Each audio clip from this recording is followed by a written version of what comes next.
주님의 이름으로 환영합니다. 우리 주 예수 그리스도의 평화가 함께 하시기를 빕니다. 옆 사람하고 인사하겠습니다. 샬롬. 오늘은 특별히 한번 이렇게 인사하겠습니다. 나라 사랑합시다. 그래, 이상해? 자, 오늘은 교회적으로는 성령 강림 후 둘째 주일이고, 국가적으로는 6.25 75주년 되는 기념주일입니다. 그래서 오늘은 전쟁에 관한 말씀을 준비해 보았습니다. 나라 사랑하는 애국하는 그런 마음으로 준비해 봤는데요. 뭐 그렇게 제가 잘하는 부분이 아니라서 준비를 했는데 어떨지 모르겠어요. 그냥 마음 열고 잘 들어주시면 감사하겠어요. 전쟁이라는 단어 듣기도 싫은 말이죠. 만약에 전쟁을 겪게 된다면 여기저기 포탄이 터지고 건물이 무너지고 사람들이 죽어나가고 피난을 가야 되고 생각만 해도 그냥 뭐예요? 끔찍한 거지요. 이긴다고 해도 싸워서 이긴다고 해도 전쟁을 한다는 것 자체가 아주 끔찍한 일이 아닐 수 없습니다. 창조 이래로 세상 모든 나라와 민족들이 평화와 번영을 원했을 것입니다. 그런데 인류의 역사는 아이러니하게도 전쟁의 역사라고 할 정도로 세상에는 끊이지 않고 전쟁이 있어왔고 지금도 있습니다. 개인 간의 싸움은 물론 가족 또는 가문 간의 다툼, 부족 간의 전쟁, 국가 간의 전쟁, 그리고 세계 1, 2차 대전, 그리고 지금도 세계 곳곳에서 벌어지고 있는 여러 전쟁 등 이루 헤아릴 수 없는 많은 전쟁의 역사가 인류의 역사입니다. 인간이 자연에 응대하면서 하루하루 살아가는 과정 모두가 전쟁이었을 것입니다. 외부의 동물이나 사람들로부터 자신을 지키려는 시도가 어쩌면 전쟁의 시작이었을지 모릅니다. 나를 지키기 위해서, 배고픔을 해결하기 위해서 남들과 싸움을 시작했을 것이고, 어떤 사람들은 남의 것을 빼앗아 더 편하고 더 부유하게 살기 위한 욕심 때문에 전쟁을 벌였을지 모릅니다. 성경에도 수많은 전쟁 이야기가 나옵니다. 오늘 우리가 읽은 아브라함의 전쟁 이야기로부터 시작해서 새하늘과 새 땅이 열리기 전에 벌어질 아마겟돈 전쟁과 또 곡과 마곡의 전쟁 이야기까지 수많은 전쟁 이야기가 기록이 되어 있습니다. 성경은 하나님을 전쟁에 능한 여호와라고 말합니다. 하나님이 뭐라고요? 전쟁에 능하신 여호와라고 말합니다. 전쟁은 하나님께 속한 것이라고도 말합니다. 하나님께서 전쟁을 일으키시기도 하시고 개입하시기도 하시고 친히 싸우기도 하시는 모습을 보여주고 있습니다. 누군가에게는 전쟁으로 상을 내리시고 누군가에게는 전쟁으로 벌을 내리시기도 합니다. 하나님의 생각을 다 이해할 수는 없지만 전쟁은 하나님이 세상을 통치하시는 요긴한 방법 중에 하나인 것만은 틀림이 없는 것 같습니다. 이스라엘의 시작은 전쟁이었습니다. 이스라엘의 시작은 뭐였다고요? 전쟁이었습니다.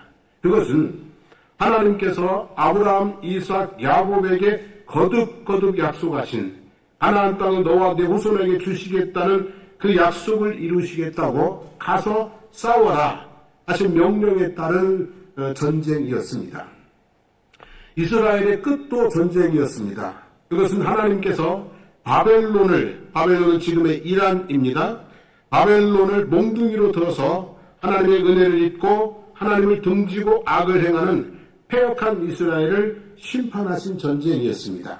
그러니까 이스라엘은 전쟁으로 나라를 세웠고 전쟁으로 나라가 뭐였어요? 무너진 것이죠. 지금 이스라엘은 지금도 전쟁을 하고 있습니다. 과거에 자기네 나라를 무너뜨렸던 바벨론, 그 후손들인 이란과 지금 전쟁을 하고 있습니다. 다른 이들에게는 파괴적이고 비인도적인 잔인한 전쟁으로 보이겠습니다만 그들에게는 자국의 평화와 번영을 지켜내기 위한 정당한 전쟁일 수 있습니다. 이스라엘이 가나안 땅에 들어간 것은 주전 1400년경, 그러니까 지금부터 3400년 전이죠. 여호수아의 군대가 가나안 땅을 쳐들어갔습니다. 20년간의 전쟁을 통해 원주민들을 쳐서 멸하고 그 땅을 차지했습니다. 그리고 약 400년 동안 남아있는 원주민들과 주변 나라들과의 잦은 전쟁이 계속되었습니다. 다윗 왕 때에 비로소 주변의 모든 적들을 제압하고 평화를 다지고 솔로몬 왕 때에 최고의 번영을 누렸습니다. 이때가 가장 평화롭고 가장 좋은 시절이었습니다. 솔로몬이 죽고 나라가 두 쪽으로 쪼개졌습니다. 북쪽을 이스라엘이라 하고 남쪽을 유다라고 했습니다. 동족 간의 전쟁이 벌어졌습니다. 오랜 세월 동족 간의 전쟁이 반복이 되었습니다.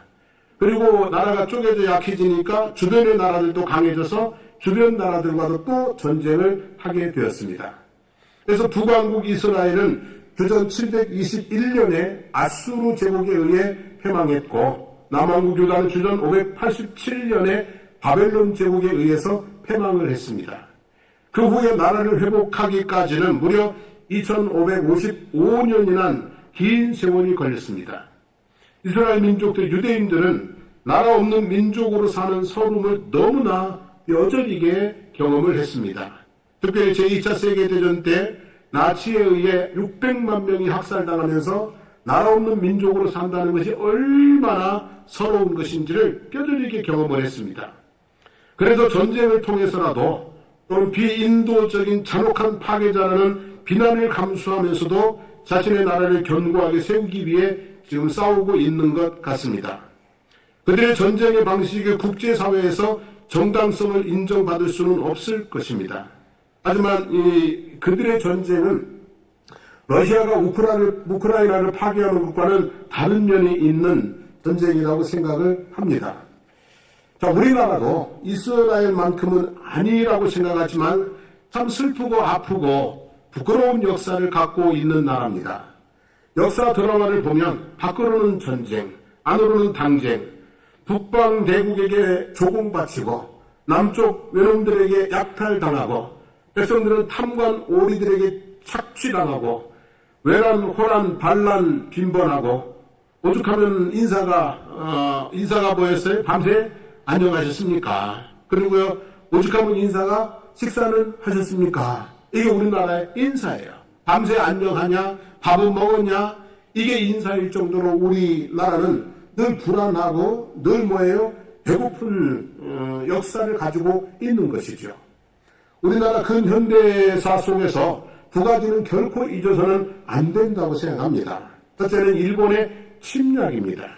일본의 침탈이 하루 이틀은 아니었습니다만 그 중에서도 무려 35년 동안 이 땅을 강제 점령하고 식민 통치하면서 우리 민족을 학대하고 말살하려고 했던 악행은 결코 잊어서는 안 된다고 생각합니다. 일제시대의 국적이 어디냐? 이건 쓸데없는 논쟁입니다. 말도 안 되는 논쟁을 할 이유가 없다고 생각합니다. 둘째는 6.25 전쟁입니다. 3년 1개월간 계속되었습니다. 이 기간 동안 무려 100만 명이 넘는 한국인이 목숨을 잃었습니다. 사망자의 80%가량은 민간인이었습니다. 3년 동안 10만 명 이상의 전쟁 부하가 생겼고 1000만 명가량의 이산 가족이 생겼습니다. 80%의 산업시설, 공공시설, 교통시설이 파괴되었습니다. 한국전쟁이 끝난 뒤에 한국 사회는 그 어디서도 전쟁 이전의 모습을 찾아볼 수 없을 정도로 처참하게 뭐가 됐어요? 폐허가 되고 말았습니다. 우리 대한민국 역사 가운데서 이 지금보다 평화와 번영을 누렸던 때는 있을까요? 없을까요? 없습니다. 지금보다 평화와 번영을 누렸던 때는 없습니다. 언제나 배고팠고 언제나 불안했습니다. 등 따숩고 배부르게 산 지가 얼마 되지 않았습니다. 제 중학교 때만 해도 교복 한 벌 가지고 3년을 입었어요. 내가 몇 번을 떼워 입고 그랬잖아요. 그죠? 검은 운동화 찢어진 거 질질 끌고 다니고 그렇게 살았어요. 딱 옷은 2벌이에요. 교복 하나, 추리닝 하나. 그렇게 살던 때가 우리 중학교 다니던 때였어요. 여러분, 외국 나가서 당당하게 한국에서 왔다고 말하기 시작한 게 얼마나 됐어요. 옛날에 외국 나가면요, 일본인 행세했어요. 근데 지금은 당당하게 가서 어디서 왔냐고 그러면 from 코리아라고 당당하게 얘기하지 않습니까? 원조를 받고 살던 나라가 원조하는 나라가 되었습니다. 견전한 무기하는 어떤 나라가 첨단 무기를 수출하는 나라가 되었습니다. 바야흐로 K의 시대가 된 것 같습니다. 이런 나라가 어떻게 세워졌습니까, 여러분? 그냥 세워진 것 절대로 아닙니다. 순국 선열들, 나라를 위한 순교자들, 그들의 피로 지켜지고 지금 어린 세대들의 눈물과 땀으로 세워진 것입니다.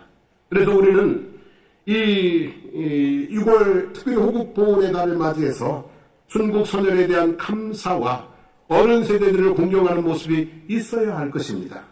대통령으로 취임하면 제일 먼저 가는 데가 어디입니까? 현충원입니다, 여러분. 거기 순국 선열들에 대한 이 나라를 지켜준 것에 대한 뭐가 있는 거예요? 감사가 있는 것입니다. 그리고 이 나라를 지키려는 우리의 노력이 있어야 합니다. 전쟁에 나가서 목숨 걸기보다 나라를 잃고 독립운동하기보다 전쟁이 일어나지 않도록 그리고 나라를 지켜낼 수 있는 힘을 키워가도록 우리가 힘쓰고 애써야 될 줄로 믿습니다. 오늘 우리가 읽은 말씀은 성경에 기록된 최초의 전쟁 이야기입니다. 아브라함이 가나안 땅에서 벌어진 전쟁의 와중에 포로로 잡혀간 조카 롯을 구출해내고 빼앗긴 모든 것을 되찾아 돌려준 전쟁 이야기입니다. 자, 이 14장 1절 2절의 말씀을 보면 이런 말씀이 나오면 지도를 한번 보시면 좋겠습니다. 위에 빨간색으로 된 연합 동맹군들과 아래쪽에 파란색으로 된 동맹군들이 싸우는 이야기입니다. 그래서 1절 2절을 보면 시날 왕 아모라벨과 엘라사라 왕 아리옥과 엘람 왕 그돌레오멜과 고임 왕 디날이 소돔 왕 베라와 고모라 왕 비르사와 아드마 왕 시납과 스보임 왕 세메멜과 벨라 그 수알 왕과 싸우니라 그랬어요.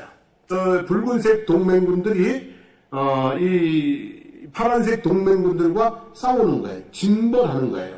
이유가 뭐냐면 가나안 땅의 5 왕들이 12년 동안 엘람 왕 그돌라오멜을 섬기다가 다시 말하면 그들에게 매년 뭐예요? 조공을 바치다가 이제 못 살겠다. 우리 먹을 것도 없는데 갖다 바칠 거 없다. 그래가지고 이제 우리 조공 주지 말고 우리끼리 한번 싸워보자. 이런 거예요. 그래서 대반했기 때문에 전쟁이 벌어졌어요. 자, 엘람 왕 그돌레오멜이 동맹들을 결집해서 징벌에 나섰습니다. 지도를 한번 보시겠습니다. 이제 저 위쪽에서부터 이렇게 치고 내려오는 것입니다. 아스드롯 가르나임에서 르바 족속을 치고 함에서 수스 족속을 치고 사회 기랴다임에서 엠 족속을 치고 호리 족속을 그 산 세일에서 쳐서 광야 근방 엘바람까지 쫓아내고 돌이켜서 엔미스밭에 이르러 아말렉 족속의 온 땅을 치고 하사손 다말에 사는 아모리 족속을 치고 시팀 골짜기에서 가나안 5 왕들을 치고 그리고 소돔 고모라의 모든 재물과 양식을 뭐 했다고요? 빼앗아 가고 소돔에 거주하던 아브라함의 조카 롯도 사로잡고 재물을 노략해 갔습니다. 한마디로 말하면 가나안 일대의 모든 나라들은 싹 뭐예요? 싹 한번 쓸고 간 것입니다. 반역은 꿈도 꾸지 못하게 완전히 뭐 하는 거예요?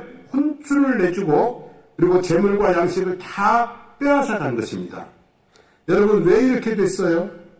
왜 가나안 일대의 이 모든 족속들은 당하고 뺏기고 그렇게 됐어요? 뭐가 없었어요? 힘이 없었어요. 힘이 없으면 그렇게 되는 것입니다. 우리나라 역사도 그렇지 않습니까, 여러분? 고려시대부터 일제 강점기까지 힘이 없었어요. 온갖 좋은 것을 공물로 바치고 미모와 지혜를 갖춘 딸들을 공료로 바치고 아들들이 남의 나라 전쟁에 끌려가고 딸들이 남의 나라 전쟁의 위안부가 되고 능멸당하고 약탈당하고 결국에는 나라마저 뺏기고 이름도 뺏기고 그러고 사는 세월이 있지 않았습니까? 여러분 나라가 힘이 있어야 됩니다.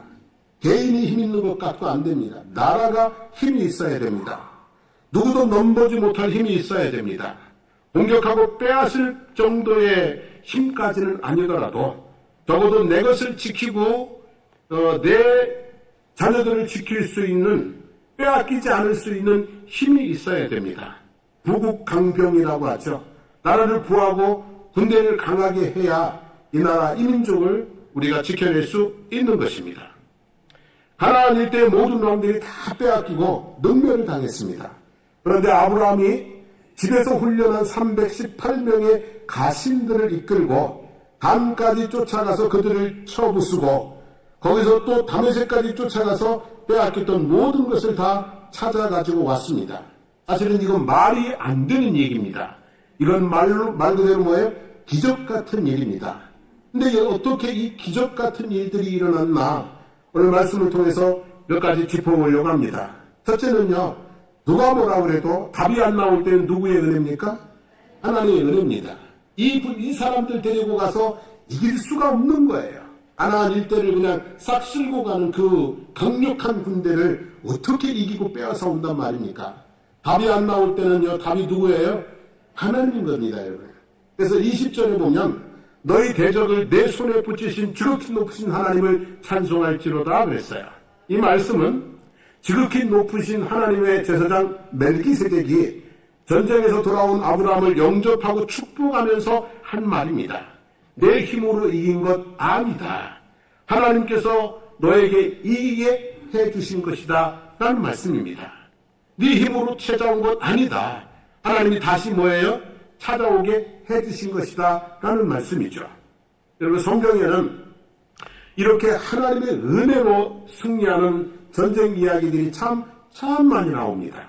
예를 들어서 출애굽기 17장에 보면 이스라엘 백성들이 경험한 최초의 전쟁, 아말렉과의 전쟁 이야기가 나옵니다. 모세가 손을 들면 어떻게 하고요? 이기고, 모세가 손을 내리면 지고, 그래서 아론과 훌이 모세의 손이 내려오지 않도록 하루 종일 붙잡아줬어요. 전쟁이 끝날 때까지. 그러면 이 전쟁은 누가 이기게 하신 거예요? 그죠? 이스라엘의 힘 가지고는 자기들의 군사력으로는 지는 거예요. 근데 기도로 이긴 거예요. 그러면 누가 이기게 하신 거예요? 하나님이 이기게 하신 전쟁인 거죠. 사무엘상 17장에 보면 다윗과 골리앗의 싸움 이야기가 나옵니다.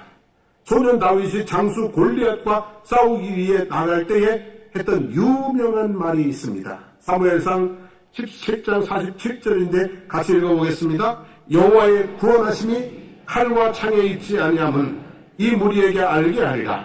전쟁은 여호와께 속한 것인즉 그가 너희를 우리 손에 넘기시리라 그랬어요. 전쟁은 누구에게 속한 거라고요? 하나님께 속한 거라고요. 하나님이 이기게도 하시고 하나님이 뭐예요? 지게도 하신다는 거예요. 다윗의 물매에 골리앗은 쓰러졌고 블레셋 군대는 도망가다가 도륙을 당했고 이스라엘 백성들은 블레셋 진영을 돌아다니면서 전리품을 취하고 돌아왔습니다. 시편 24편 8절 말씀 같이 읽어봅니다. 영광의 왕이 누구시냐? 강하고 능한 여호와시요 전쟁에 능한 여호와시로다 그랬어요. 전쟁은 누가 이깁니까 여러분? 어느 편이 이겨요? 힘 있는 편이 이깁니다. 그죠? 전쟁이 힘 있는 자들의 것이라면 가장 힘 있는 분이 누굽니까? 하나님 아니시겠습니까? 전능하신 하나님 아니시겠습니까? 그래서 우리 그리스도인들이 나라와 민족을 위해서 해야 될 일이 있습니다. 군대 가라는 얘기 아닙니다. 전쟁하라는 얘기도 아닙니다. 우리 그리스도인들이 나라와 민족을 위해서 해야 될 일이 있습니다.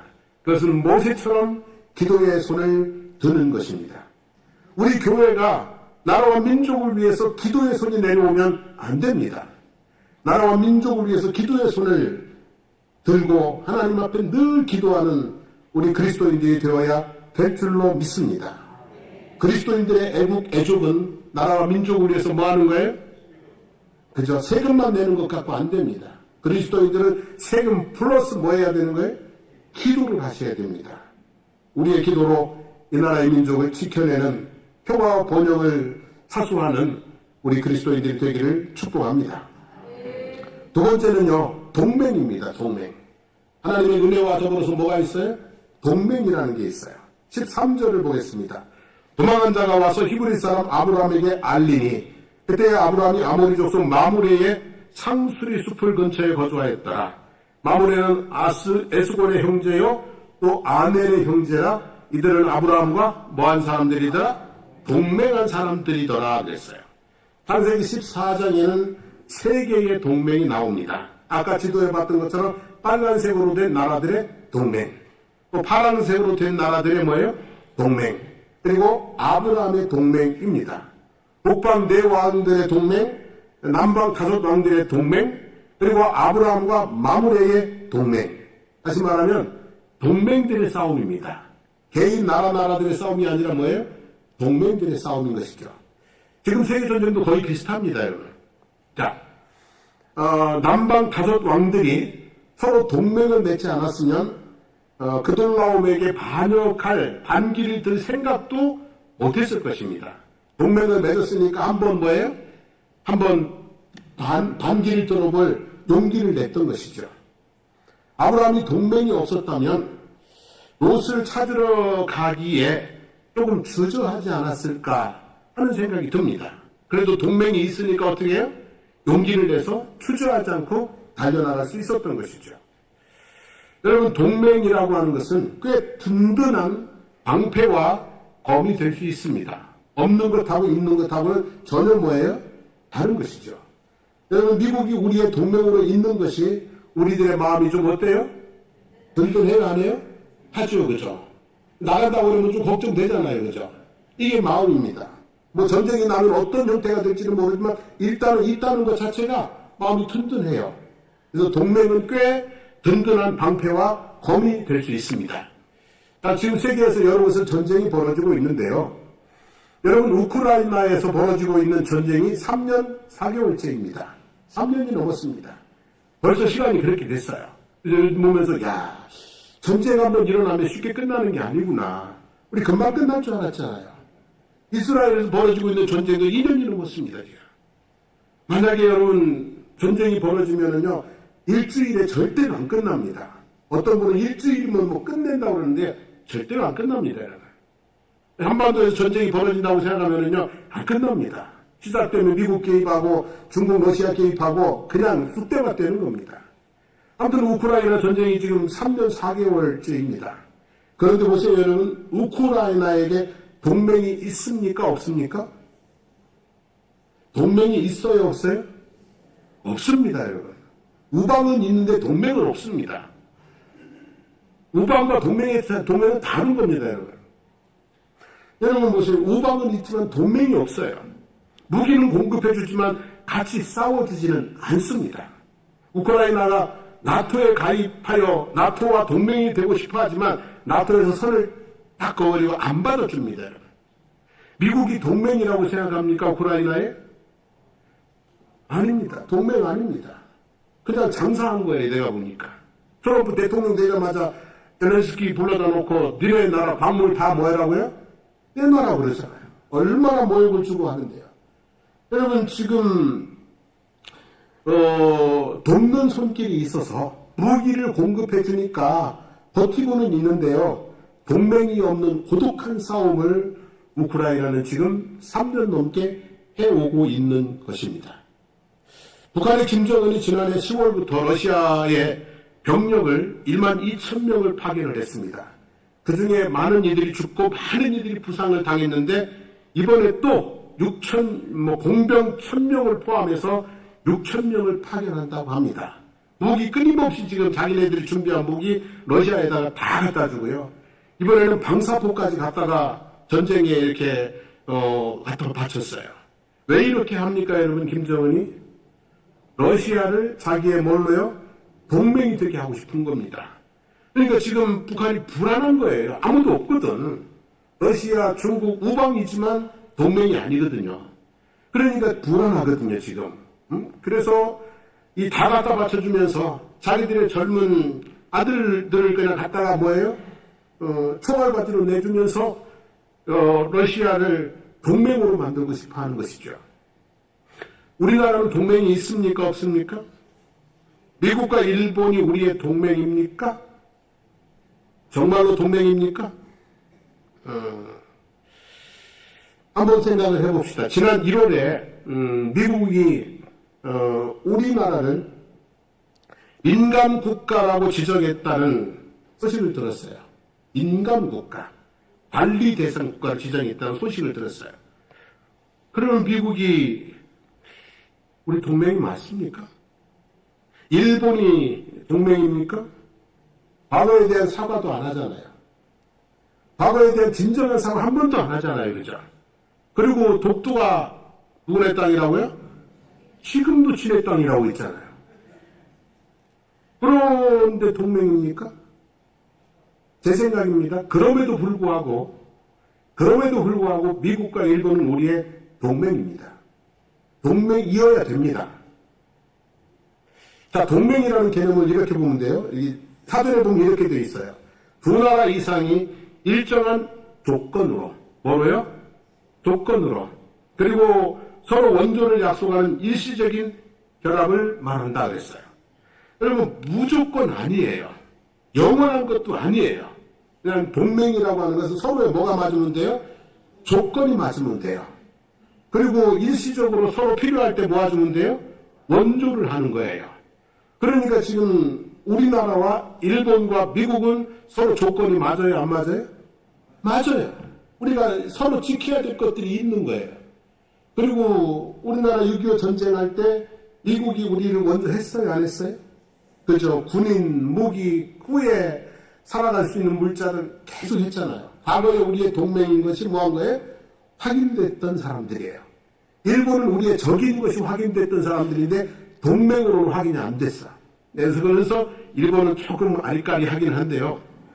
아무튼 그래도 한미일이 서로 뭐가 맞아요? 조건이 맞아. 그래서 서로 한미일 동맹을 좀 더 어떻게 하자고 그래요? 확실하게 결속하려고 노력을 하고 있는 것이죠. 그래서 저도요, 우리나라가 중국하고 동맹할 수는 없잖아. 러시아하고 동맹할 수는 없잖아요, 그죠? 색깔이 다르잖아. 결이 완전히 다르잖아요. 그래서 거기하고는 못 가는 거예요. 하지만 미국이나 일본은 때로 서운하고 때로 과거에 아픈 역사가 있음에도 불구하고 동맹이 더 결속되도록 깨지지 않도록 강화될 수 있도록 노력을 해야 될 거예요. 근데 동맹보다 중요한 것은요, 여러분, 동맹을 누구하고 하느냐보다 더 중요한 것은 결국은 부국 강병입니다. 결국은 대한민국이 우리가 나라가 잘 살고 우리나라 국력이 뭐예요? 강해져야 돼요. 그래야 동맹도 우리를 도와줄 수 있는 거예요. 결국은 우리가 뭐 해야 된다고요? 부국 강병을 해야 되는 겁니다. 세 번째는요, 훈련된 318명의 가신들이 있었다고 그래요. 14절 15절입니다. 아브라함이 그의 조카가 사로잡혔음을 듣고 집에서 길리고 훈련된 자 318명을 거느리고 단까지 쫓아가서 그와 그의 가신들이 나뉘어 밤에 그들을 쳐부수고 다메섹 왼편 호박까지 쫓아가 그랬어요. 여기서 집에서 길리고라는 말은 이런 뜻이에요. 돈을 주고 사거나 전쟁에서 포로로 잡아온 노예가 아니라 아브라함의 집에서 태어나 자란 종들. 그러니까 아브라함의 집에 종들이 있어요. 근데 그 종들에서 태어나서 뭐예요? 자란 사람들이에요. 이해되셨죠, 이 말씀이? 그러니까 이 사람들은요, 아마 하란 땅에서부터 가나안 땅까지 같이 온 사람들이야. 아브라함이 가나안 땅으로 올 때 이미 그냥 어떻게 해요? 같이 온 사람들. 거의 종이지만 거의 뭐예요? 식구 같은. 옛날에는 그랬잖아요. 종들도 주인의 성을 받았어요? 안 받았어요? 마치 가족 같은 사람들이에요. 근데 이런 종들이 318명이나 있었다고 그래요. 여러분 한번 생각해 보세요. 이렇게 집에서 길리운 종이 318명이에요. 그러면 아브라함의 집에서 먹고 사는 실솔이 얼마나 되겠어요? 상상을 한번 해보세요. 요 전쟁으로 나갔던 사람이 318명인데 집에서 길리운. 그러면 아브라함의 집에서 한솥밥 먹고 사는 주인과 종들이 다 하면 얼마나 되겠어요? 1000명은 되겠죠, 좋기에.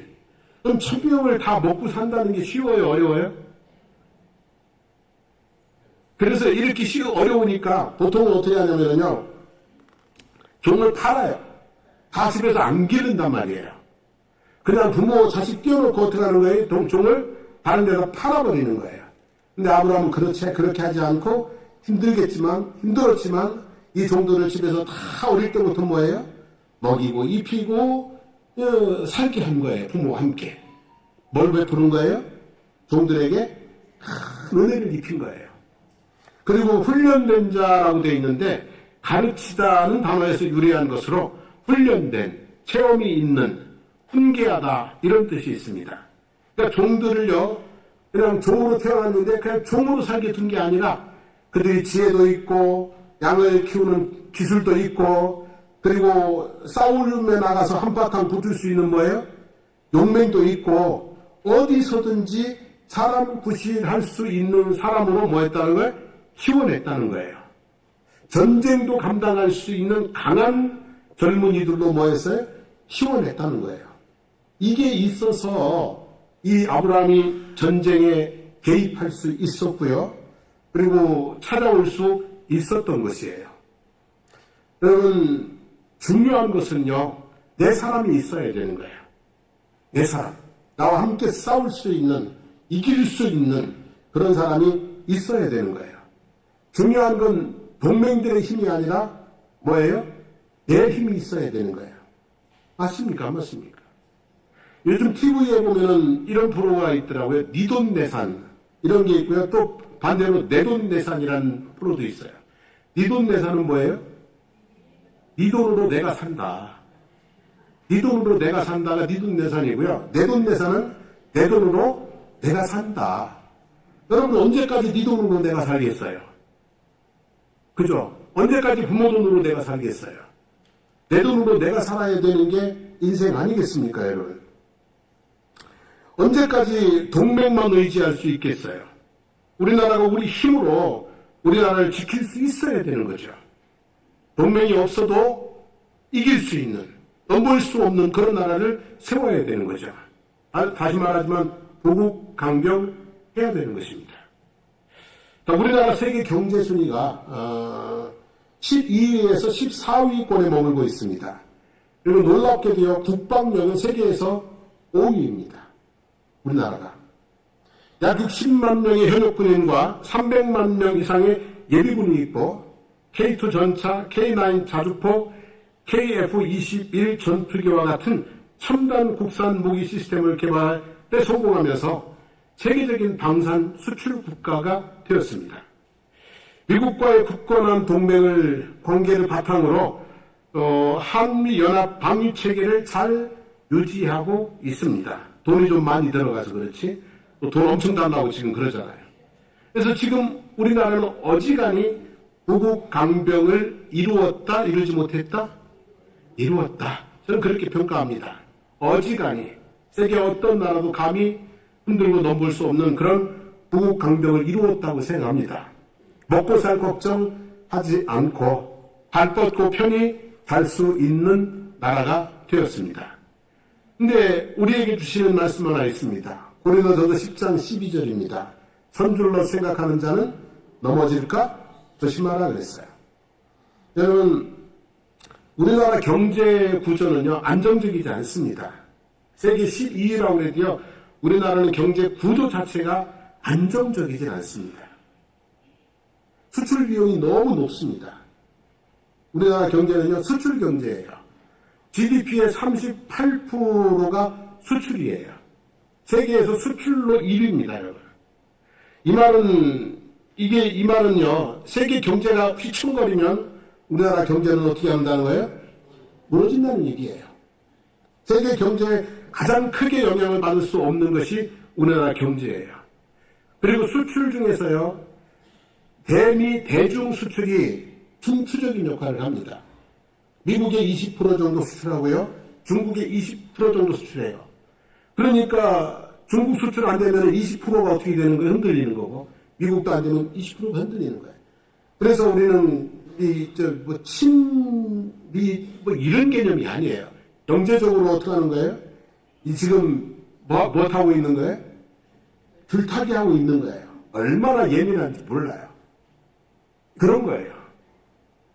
수출의 20%가 미국의 20%가 중국인데 어느 손 하나 딱 놓아버리면 얼마나 타기 힘든 거예요. 아무튼 이렇게 우리나라가 경제적으로 안정이 됐지만 근데 이게 되게 뭐하다고요? 구조 자체가 약하단 말이에요. 그래서 참 힘든데요. 근데 참 안타까운 것이 우리나라가 이제 돈 좀 벌었다고 막 너무 흥청망청이야. 그리고 외국에 나가가지고 돈을 얼마나 쓰는지 몰라. 작년에 외국 나가서 쓴 돈이 30조가 넘는다. 국내에서는 아주 그냥 안 먹고 안 쓰고 외국에 나가서는 그냥 카드 팍팍 긁어가지고 막 사와보면 쓸만한 것도 없는데 말이지. 여러분 정신 차려야 됩니다. 그죠? 쓸만한 건 어디서 써요? 그냥 동네 상권에 가서 써요.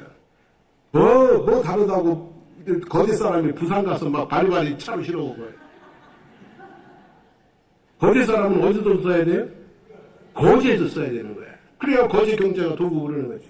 대한민국 사람들은 어디서 돈 써야 되는 거야? 그지 외지가라면 대한민국에 쓰고 외국에 나가서 눈팅만 하고 오는 거야.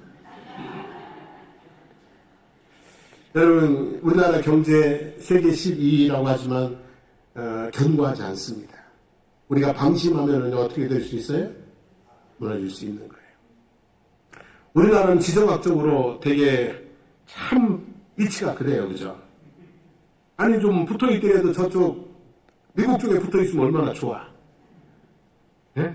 근데 꼭 붙어있는데 딱 위에 누가 있어요? 북한 김정은 3대 그런 정권이 있어요. 그 위에 누가 있어요? 중국이 있어요. 그 위에 누가 있어요? 러시아가 있어요. 그 밑에 우리는 뭐 하고 있는 거예요? 그리고 선면은 뭐예요? 바다예요. 도망갈 데 있어요? 없어요? 없어요. 싸움은 이길 수 있을 것 같아요. 근데 전쟁이 쉽게 끝나진 않아요. 우크라이나 3년 넘었고요. 이스라엘도 2년 넘고요. 우리도 만약에 문제가 생기면 힘듭니다. 그래서 대한민국에 뭘 지켜내야 되는 거예요, 우리? 평화를 지켜내야 되는 거예요. 부국 강경하지만 평화할 수 있도록, 늘 평화가 안정적으로 지켜질 수 있도록 해야 되는 거예요. 그래서 여러분, 우리가 국가는 여전히 부국 강경을 해야 되고, 국민은 자만하지 말고 방심하지 말고 애국심 좀 가지고 경제생활도 하고, 그리스도인들은 하나님 앞에 깨워서 뭐예요? 기도하고, 그렇게 제2의 아픔은 없는 하나님의 은혜를 굳건하게 지켜내는 대한민국 국민들, 우리 그리스도인들 되기를 소망합니다. 찬송 분장하겠습니다. 일어서서 찬송하고 기도하겠습니다.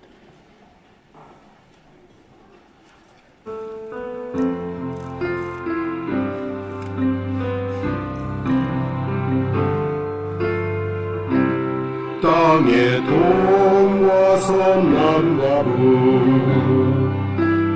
그야 용서하소서.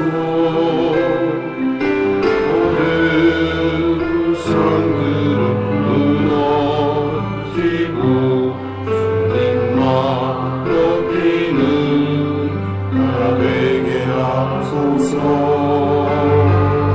이 땅에 모든 영혼 주 예수 사랑 알게 하소서. 그들의 아픈 것을 씻는 주님의 보혈이 땅 치유하소서. 성령의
나라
하나님, 이 나라의 민족을 지금 여기까지 인도하신 하나님 감사합니다. 먼저 감사 기도를 드리기를 원합니다. 하나님, 이 땅의 평화와 번영이 주님 오시는 날까지 안정적으로 계속되도록 하나님 보호하여 주시옵소서. 하나님, 우리가 자만하지 않게 하소서. 하나님, 우리가 살만하게 됐다고 과소비하고 우리가 안정적이 됐다고 방심하고 그러지 않게 하시옵소서. 우리가 깨어나서 나라와 민족을 위해 하나님 기도하는 우리가 되게 해주시기를 원합니다. 우리 한번 주여 부르고 기도하겠습니다. 주여! 살아계신 하나님 아버지 고맙습니다. 감사합니다. 찬양합니다.